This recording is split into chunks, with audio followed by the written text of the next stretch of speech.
G'day you mob, how's it going? Welcome to this episode of Aussie English. This is a special 3-part series, okay? So this is going to be one episode in a 3-part series where I interview my dear friend Marcus Kain. Marcus, or Muzz as I know him, and I went to school together and grew up really good friends. All throughout high school, we hung out a lot, we did music, and we also did a lot of working out and fitness related stuff over the past probably 2 decades or more now. So I decided to get Muzz on the podcast to talk about a few topics, including what he's been doing for me and my weight program, my goals, everything like that. We talk about nutrition and eating disorders in the second episode, which is a sort of specialty that he deals with his clients, helping them overcome things like bulimia.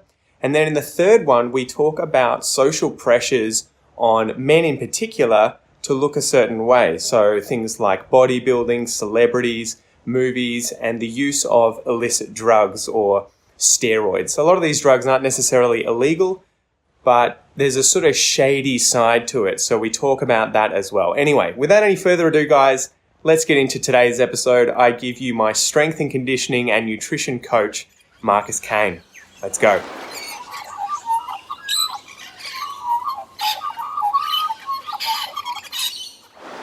G'day guys, how's it going? Welcome to this episode of Aussie English. This is going to be, it's going to be 3 episodes, isn't it? So we're going to do a series here where we're going to talk about 3 different things. We're going to talk about my weight training program, goals, methods, and just weight training in general, I think, and sort of realistic expectations.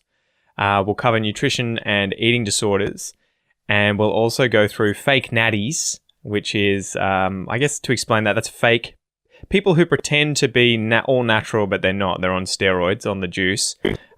Celebrity bodies, social media, mental health, and pressure on men and physiques and everything. So anyway, today my guest is a return guest. This is probably podcast 3, 4, and 5 for you, Marcus Kain, who is a professional strength and fitness coach and nutritional specialist as well, right? Yeah, Pete, thanks for having me, man. I always enjoy our talks. I know, especially off air. All right, so the first one I wanted to talk about was obviously recently you've come on kind enough to give me some sort of direction as I had sort of fallen off the wagon with my health and fitness. I think we sort of talked about it a little bit in the previous episode, although I think we went sort of just anywhere and everywhere. Did you want to talk a little bit about the kind of program that you've put me on and maybe the nutrition side of it as well, why you decided on certain things, everything like that, just to give people an idea of your expertise and rationale for what I'm currently doing? Cool. So essentially what Pete is on is a fundamental strength training program where we focus on certain movements like the squat, the bench press, and the deadlift, and then accessory movements, so additional exercises in the workout that then support the progression of those primary movements. And in addressing those things, we can really find a great kind of platform and a great starting point to move forward in a really measured way. So if we're able to track how strength is going through movements like the squat, the bench, and the deadlift, we can essentially track our progress and get an idea of how well things are going without always resorting to things like, measuring how big someone is getting or how big Pete is getting through, like shoulder measurements or arm measurements, or because I'm not a huge fan of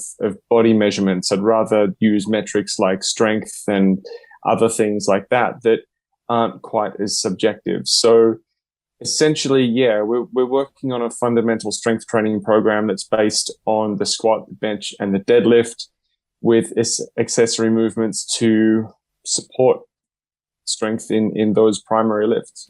Can I ask, why are those lifts sort of crucial to strength training? Because I'm sure a lot of people listening will know what the squat, the deadlift, and the bench press is when it comes to weight training, and maybe you can sort of briefly describe each of those movements before you talk about why they're so important. But I'm sure that a lot of listeners, like myself, when I was first in the gym, it wasn't really that I knew much about why they were important movements to do. It was more, this is just what you do, right? You go to the gym and you squat, you bench press, you deadlift. If you're going to even use free weights, right? A lot of people will just go to the machines. So yeah, can we discuss that a little bit? So essentially, they're the three primary lifts that are used for powerlifting competitions. Like the squat and the deadlift are, our two strongest lower body movements or variations of the squat and the deadlift. Of course, there are variations of deadlift, and like you've got the standard deadlift and a sumo deadlift and all those kind of things, and then different variations of squat. But essentially, the squat and the deadlift are our two strongest lower body movements where we can generate the most force, generate the most power. So they're really good ones to measure or to keep track of as far as measuring the progression of full body strength.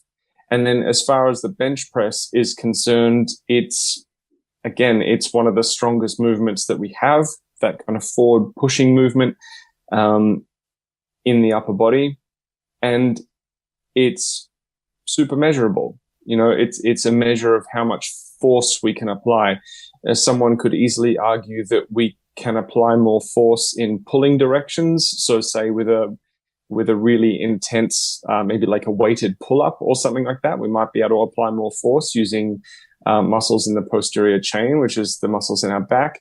However, those are kind of covered in one way or another during things like the deadlift. So the deadlift is essentially a pulling motion, while the bench press is a pushing motion, and it's kind of our strongest upper body push that we can do, where we can apply the most force, push the most weight, and do it in a way that is measurable and trackable. And again, use it in something like a powerlifting competition. How did the deadlift get its name? Well, essentially, we're lifting a dead weight off the ground. Like, if someone was to do a variation where the weight doesn't quite touch the ground and you just go, almost to the ground and then come back up, that's a different variation. Part of the deadlift is lifting a weight from the ground that's literally a dead weight. It's there, it's not moving. There might be someone listening to this who's, an absolute powerlifting guru who has a different answer. So don't take my word for it. It's just, that's pretty much what we're looking at. But anyone who has a different definition or some more history or a higher level of education in regards to why that was named what it is, please pipe up, let me know. But yeah, essentially we're lifting a dead weight from the floor. So how long have we as in, I guess, the fitness industry and people in general who work out, how long have we been focusing on those three lifts? Is that the kind of thing that's been happening for hundreds, if not thousands of years? Or is it a relatively recent practice of putting these lifts into a program for individuals that they've sort of just realized, okay, we can condense down a lot of all these other movements that we would do, and we can just do these three to get the bulk of the results? Well, it's definitely not a recent thing, but things like this come in and out of fashion. Right. So powerlifting and really working on those three lifts over the last 10, probably even less, like 5 to, it's just become really fashionable again. Those things have always existed in one way or another, especially in the last century. But the degree to which we're hearing about those now in kind of popular training culture and commercial gym culture, if that's what we want to call it. We're just seeing more of them now. And, CrossFit has contributed to that, like, bringing certain movements like this back into kind of fashion, if you will. But yeah, it's a fashionable thing. Like in the 70s, everyone was bodybuilding. Mm-hmm. Everyone was doing the Arnold Schwarzenegger thing, the bodybuilding sets. Like a lot more people using machines, and people still use machines now and everything like that. But training and the way that we look at it, the same fundamental principles just get applied again and again and again with an emphasis on different things that seems to come with different fashions and trends, like the functional training movement that really took hold. Mm-hmm. a number of years ago, where people started doing all this really weird shit. And so, and yeah, like, and well, the don't funny get me thing, wrong, I saw something recently about that where they were like, the definition of functional training is like you're doing a movement that is targeting multiple muscles, right? And quite a lot of the time you have to obviously stabilize your body when you're doing that. But for some reason, using things like barbells, where you've got weights on either end and you're using usually both hands, obviously, on the barbell to control it, is considered non-functional. And the person was saying, well, that's just stupid because you're still having to use all these other stabilizing muscles. So it is all strength training is functional strength training, or it's, it has a function. Yeah. Well, I mean, a true functional movement specialist, one of my mentors actually would look at something like the bench press and say, how often do you apply pressure to something in a pushing motion while having like a wall or something supporting your back? Yeah. So he's like, the only way that's a functional movement is if you're getting stuff done around the house and your wardrobe falls on you and you have to push it off. Mm-hmm. Like, I don't necessarily agree. I think the bench press is a great tool and a great movement. But, that's just where those guys are coming from. They look at the way we move in everyday life and they kind of go, how often does this happen? Yeah, but if that was true, so you would sort of say, okay, well, I better practice sitting and lying quite a lot because I do that for most of the day. But we already practice so much of that anyway. Exactly. So, I'll just do it underweight, fine. Right? I'll just put a weight on my chest and lie down. Oh, God. Yeah. So, what are the benefits of doing, say, machine workouts versus free weight workouts? Do you want to talk a little bit about that and why you may choose one over the other? Well, there's essentially a time and a place for everything, except exercises where you attach like 50 bands to yourself. But like 49 is fine. There's a time and a place for everything. If someone does just machine based workouts, then sometimes that strength doesn't really translate into full body movements where we're standing on our feet and actually moving that well. They might get some hypertrophy and muscular development, but the strength doesn't translate into anything functionally or athletically quite as well as if we were to do things like, the deadlift or certain other movements. But then as well, if we don't leave things like machines and more isolation-based exercises as options on the table, then doing everything in your training program with a barbell will, can I swear? Yeah, go. Maybe don't drop the C-bomb, but everything else is fine. I was just going to say, if you were you can do a really effective workout with just a barbell. Yep. But, doing a workout with nothing but a bar will burn you the fuck out.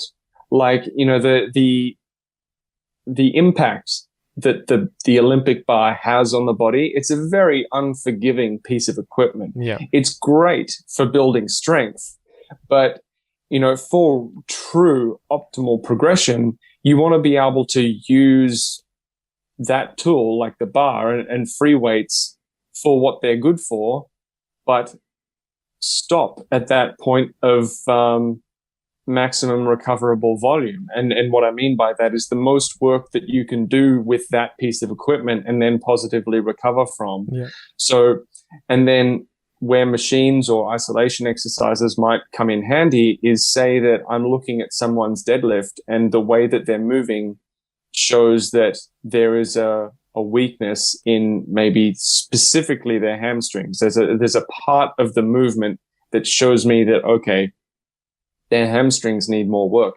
That's when we could do our sets with the deadlift, we could do our deadlift work and then do extra work on just the hamstrings using a machine. So that really is one of the most effective ways to utilize machines. If we look at the way that someone is moving through their larger movements, like what we might call their primary lift. Yep. And then go, okay, where's the weakest link in that chain? What needs work? Mm-hmm. We can then go away and do extra work using something like a machine or a band or whatever it might be, while having a lower impact on the central nervous system and a lower impact on the body than if we were to try and just do more work on that just using the bar. So that's how we can just fit more into a session without taxing the body more than we actually need to in order to recover fully. Because maximum recoverable volume is something that not a lot of people are thinking about when they go into the gym. Can you describe what that is for listeners who may not know? Yeah, that's essentially the amount of physical work, the amount of mechanical work that our body can perform and then positively recover from. Before the next time you work out, or just in general? Yeah, just in both, really. Yeah. Like, for example, like if you hit a max effort session, and for like a max effort session be a very heavy session where you're lifting above 80% of your 1 rep max, you hit a max effort session for something like a deadlift on Monday, there's going to be a certain number of days before you can do that again and recover optimally and then train in a way that's beneficial again. Yeah. So, and most people, I talk to people every day. People message me every day and they are overshooting their maximum recoverable volume. So the amount of work that they can positively recover from, and then getting really frustrated as to why they're not progressing. This is the less is more sort of expression, right? Or the idea where you need to find that really perfect zone, the Goldilocks zone, where you can work, as hard as you can, but have the capacity to recover and then work as hard as you can the next time. Whereas if you go past it, you're either going to have a suboptimal training session next time, or you're not going to be able to train next time because you're ruined. Yeah. And for some people who are really strong-willed and really disciplined and just really strong mentally, they can push themselves to do way more than their body can actually optimally recover from. And because of that fitness industry culture of like, bigger, harder, faster, more, work harder. Be resilient. People who are really strong mentally will just keep pushing. This is where I kind of have a bit of an issue with David Goggins. At times I've heard him speak a bit. He's that US Navy SEAL. I think he was a Navy SEAL, and he lost all this weight and became, a freak, but he's just always pushing that message, which is grind harder, do more. How many push-ups can you do? One more than you, mate. Like without the Australian mate. Well, but and it's like there's a good message in there, but there's also a bit of a bad message in there. I think with that we need to be a bit sensitive to the audience, like the people are talking to. So the way that I got called out on this the other day. Someone accused me of, but something in your post didn't apply to these people, or what about these people? Yeah. And I actually said, well, I would hope that anyone reading this content would forgive me for my limitations in regards to what happens when I speak to a very specific audience about a very specific problem. That same advice won't apply to everybody. And that's something that can be really, really difficult in giving this advice. So someone like is it David? David Goggins, yeah. Yes. Someone like David, his primary audience, the people who he's talking to, might need a kick in the ass. They might need that kind of inspiration. They might need that push. Whereas someone else listening to that same message might already be overtraining and think, oh God, I got to do more and just go more. So it really, the responsibility is on each and every one of us individually to be as educated as possible and to be as self-aware as possible when doing any of this. Yeah. And because anyone giving any kind of message of self-improvement is speaking to a certain audience and a certain kind of person. I And, always you get know, sort of sick of and wary of people who give just sort of blanket statements that it as you say, it's obvious when you break it down that it doesn't apply to everyone equally, but that it gets presented in such a way like that where, it's just like it needs a bit more nuance. I think that's the thing. sometimes, yes. Yeah. So it's like, but if we all understood the principle of maximum recoverable volume, that's almost all we would need in order to be able to look at any statement or any generalized statement given by any fitness or personal development professional and know whether or not it applies to us. So yeah, sure, there should definitely be some clarification, but I definitely understand how hard it is to put a message out there and to, really make your people feel heard and feel listened to and feel identified and validated,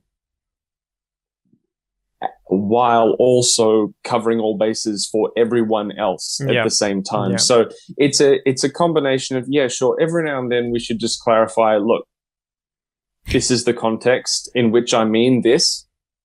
But at the same time, everyone, especially with training and nutrition, if they're going to go on any kind of journey with training and nutrition. Sorry, I'm going to be that guy. That's all right. That's a hell of a water bottle. Yeah, with any kind of journey with training and nutrition, just needs to stay educated on a few fundamental strength and conditioning principles. And this doesn't mean like the latest bullshit fucking fad that some influencer is selling. No, I mean clinical strength and conditioning principles, like maximum recoverable volume.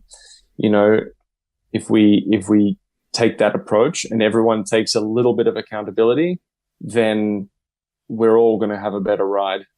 I want to cover that a little bit about how people can learn about strength and conditioning, whether it's from scratch or even, similar to me where they fall off the wagon, they know a little bit, but they really don't know that much and they want to get back into it and really be effective. But before that, with these large compound lifts that we were talking about, say the squat and the deadlift, there seems to be a lot of taboo around them. Not taboo, but like fear, I think. That was one of the things I was always afraid of. Especially heavyweight when I was training. I always did deadlifts incorrectly now when I look back, and squats incorrectly now when I look back, and I'm glad I didn't go too heavy. But do you think that the fear is justified and that people should kind of, be afraid of the deadlift and squat and not use it? Or do you think that it's just a matter of educating yourself sufficiently to be able to do so safely and that anyone can do it safely with the right education? Yeah. Well, the risk to reward ratio with movements like the deadlift especially is pretty high, to be honest. So we all need to make a choice when it comes to our training with how much we want to, like how dedicated we want to be to really learning the art and the science of certain movements. How much time and energy are we willing to dedicate to really getting that under control and learning it like we would learn a skill? Yep. Because if we just want to go to the gym and throw weights around and exercise, like the difference between training and exercise, training has a specific goal and a specific purpose. Exercise is just movement. Like if we want specific goals, then we need to train. If we want to train, then we need to learn the skills necessary to train. That's not necessarily meaning that training is right and exercise is wrong. It's like whatever's right for you is going to be right for you, and it's up to you personally. But the reason why that things like the deadlift have such a bad name in some circles is because inexperienced personal trainers and inexperienced gym instructors coach these movements badly, and then people get hurt doing them. And then we say, oh, the deadlift is bad. Or, there's no regulations like on YouTube, for example, for if you put up a shit deadlift demo, And if you put up a shit tutorial or a shit demo of something, people can watch that and go, okay, cool, that's how I do it. And they don't know any better. Someone usually who we assume, young boys as well, right? Teenage boys are going to be the one that are probably the largest part of that audience. And you're like, if they're going to be set up to injure themselves at such a young age, it blows my mind. I was watching a few of those videos that we were sharing to one another about people effectively breaking down other people's channels and just saying, you guys are teaching horrible technique. You need to educate yourselves effectively. And, just the response that you would get back from those YouTube creators was effectively just complete denial and that you're just a hater. And it's like, no, your videos are getting millions of views and you're educating people incorrectly who are going to then end up injuring themselves significantly and probably not be able to do weights for very long. So you have a massive responsibility as an influencer, to influence correctly, right? Absolutely.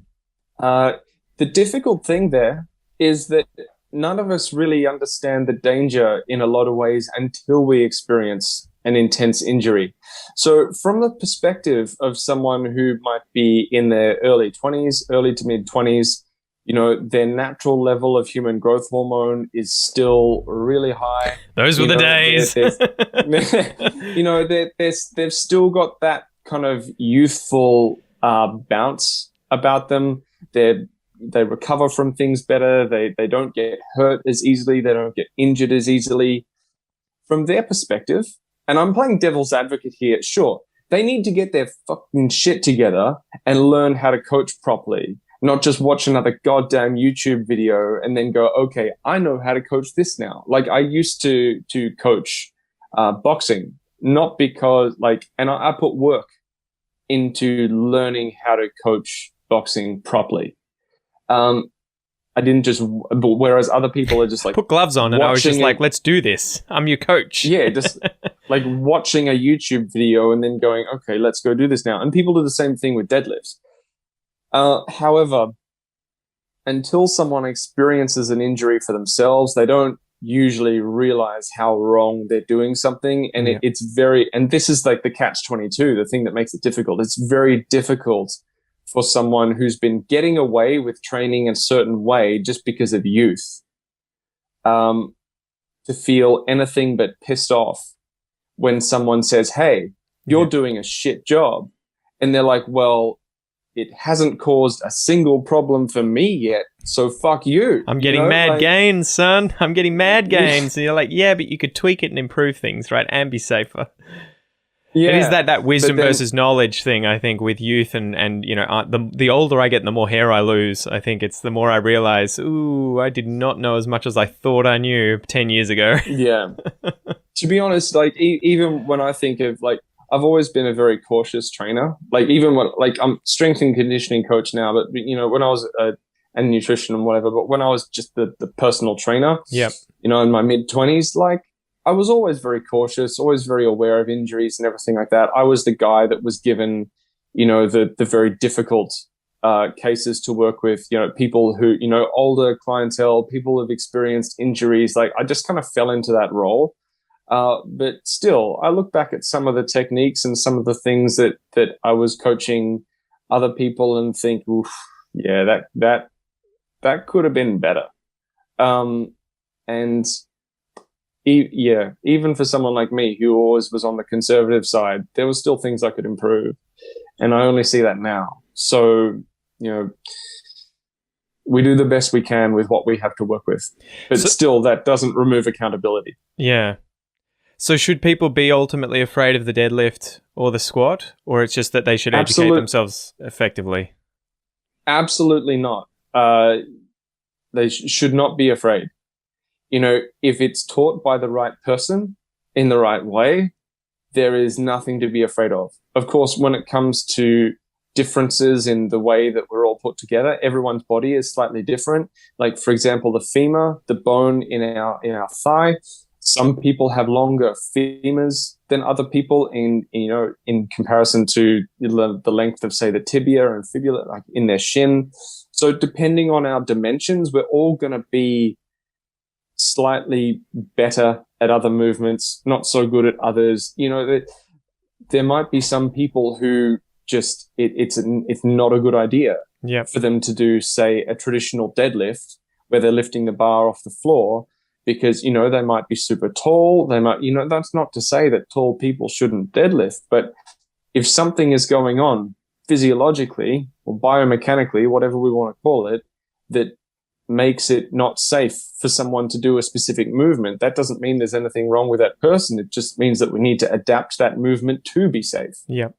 So this is where generic information starts to fall flat on its ass, because if you're going to be doing squats and deadlifts and those higher risk movements, you need personalized coaching from someone who's super informed. So it's one of those things where it's, you know, respect it. Respect it, but don't fear it. You should respect it enough to actually get taught properly and have someone give you one-on-one kind of coaching, as opposed to just, I'll look up a YouTube video and then go to the gym tomorrow and just slap on as much weight as I can possibly do. Yeah. And something that I've noticed over the last year with COVID and lockdowns and everything like that, it is exceptionally difficult to teach a movement like a deadlift via video content. Mm-hmm. It is really like when I was working in gyms and being on the gym floor with people, the attention, like I would spend hours working on people's deadlift. The attention that I would pay to someone's deadlift, and with them right there, one-on-one, watching so attentively and tweaking every little thing, I would spend hours on that. And then to try and coach and deliver that same quality of information and that same, to try and deliver that same thing through videos where you just kind of shoot video content as best you can and then hope that someone understands what you mean. Like, oh God. Well, like, this has been the hard thing with you and me, right? I've had to blast you with so many questions, and I've had to film pretty much every set that I've ever done now with you with squatting and deadlifts, and send them to you and be like, am I fucking it up? Am I doing anything wrong? Is this okay? But that's how it should be done. Yeah. Any kind of distance coaching, the only way to do it is you have to film yourself doing these movements again and again and again and send it to your coach, so that they can take screenshots and draw little arrows and go, look at this, do that, whatever. And that's just really the only way to do it. So if you're working with a coach who sends you a video and goes, all right, do it like this, and then seems to just assume that they've done their job and you know how to do it now, and a shit fucking coach. Doesn't check up and follow it and make sure that your technique isn't getting bad or getting rusty or changing or... Yeah. Far out. Well, getting on to, I guess, my training, let's talk a little bit about what you've done for me and sort of the way in which you've done it, right? So I came to you and I just said, you know, we were just having a discussion, I guess, about getting back into shape. Me, you're already in shape. What was the sort of...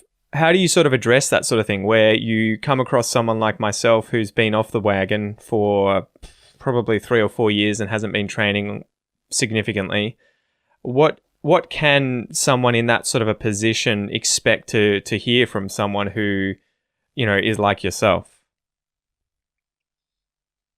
Well, first, there's going to be a lot of questions. Like, you know, if you go to a coach or you go to a trainer and they speak at you more than they ask questions, that's a huge fucking red flag. Yeah.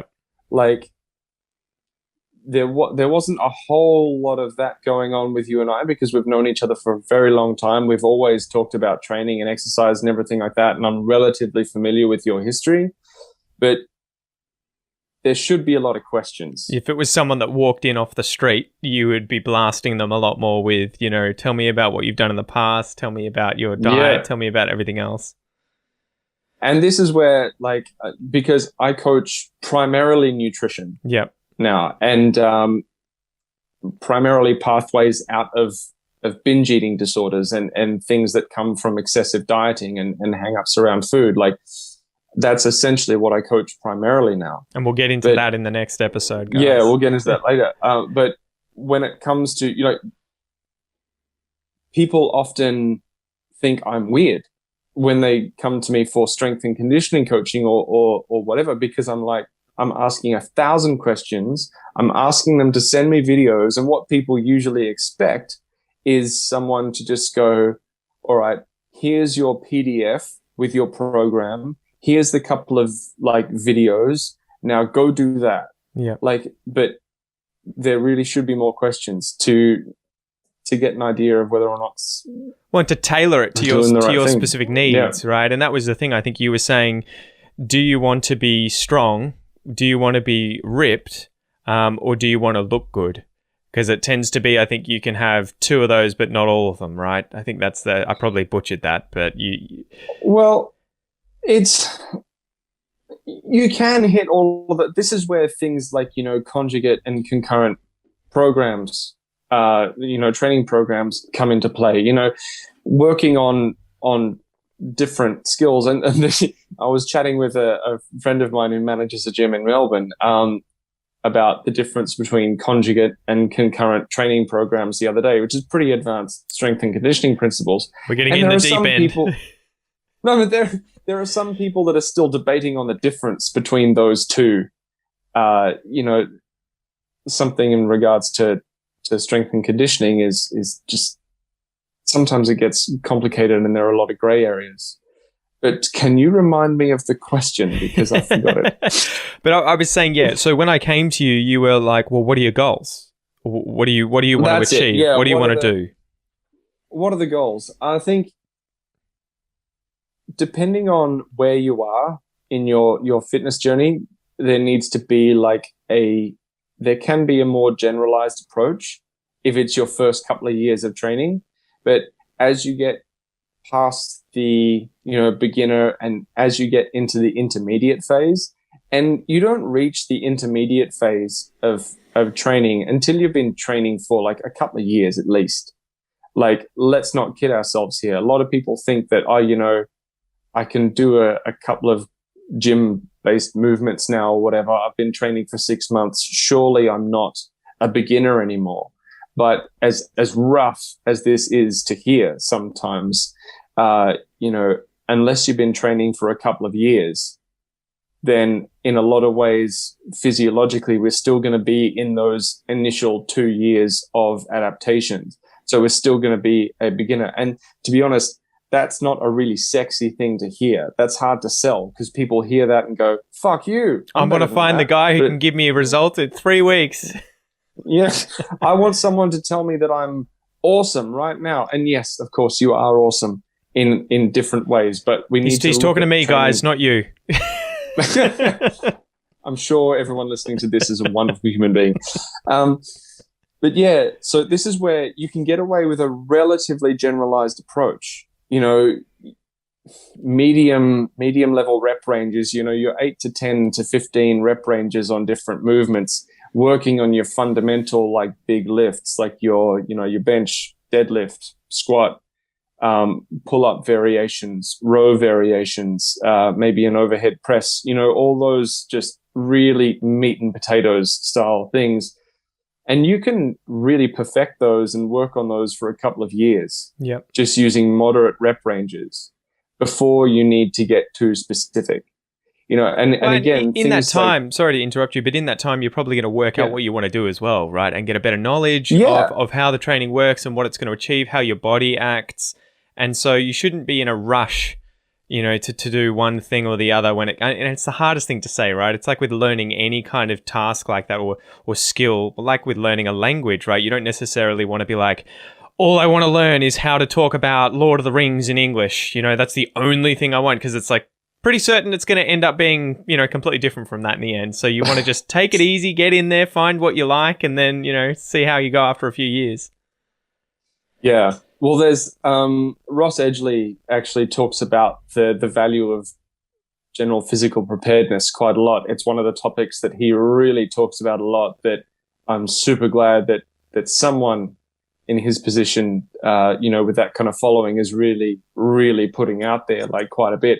And the whole thing with general physical preparedness is that it's generalized. It's like, those first number of years of training, like there's push, pull, lift, throw, even stuff like sled pulls, sled pushes, pull-ups, a deadlift-based movement. Like it's just really big, simple movements that build overall conditioning and build that physical preparedness that then gets you to the point of then going, all right, now where do I want to specialize?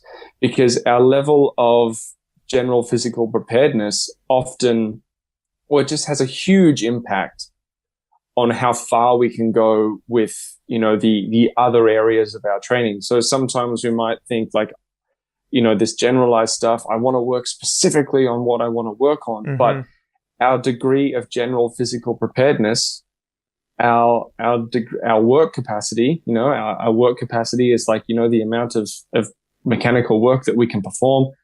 That all matters. And it takes time to develop. Yeah, absolutely. There's not, we're not just looking at strength and muscle size here. We're looking at things like connective tissues, like, tendons and ligaments, the strength of connective tissue in the body. We're looking at things like central nervous system adaptation. Yep. So all those kind of things that provide the foundation for you to then be amazing at whatever you choose to progress to. I think to bring it back, we'll sort of finish up here, but to bring it back to language, my view of that is sort of like, for the first few months, years, you want to work on just basic English so that you have a really strong base and platform to then launch off into, okay, if you decide, okay, I'm going to become a nurse or a doctor or something, then I'm going to have to focus just on medical English. It's like you need to get all the basic stuff out of the way and have a really good solid foundation in vocab and grammar and all of that stuff so that then you can throw yourself into the deeper end with the more complicated areas or more specific areas.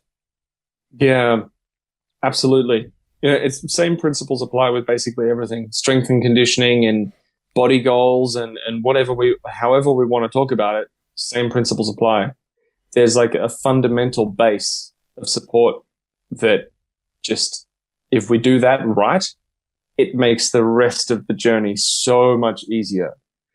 And so much more pleasurable, so much more enjoyable. Whereas if we skip that, if we try and cut corners, and some people will try and sell you programs or sell you services, saying that they do have shortcuts or they do have a hack or they do have something. There are no fucking hacks. There are no shortcuts.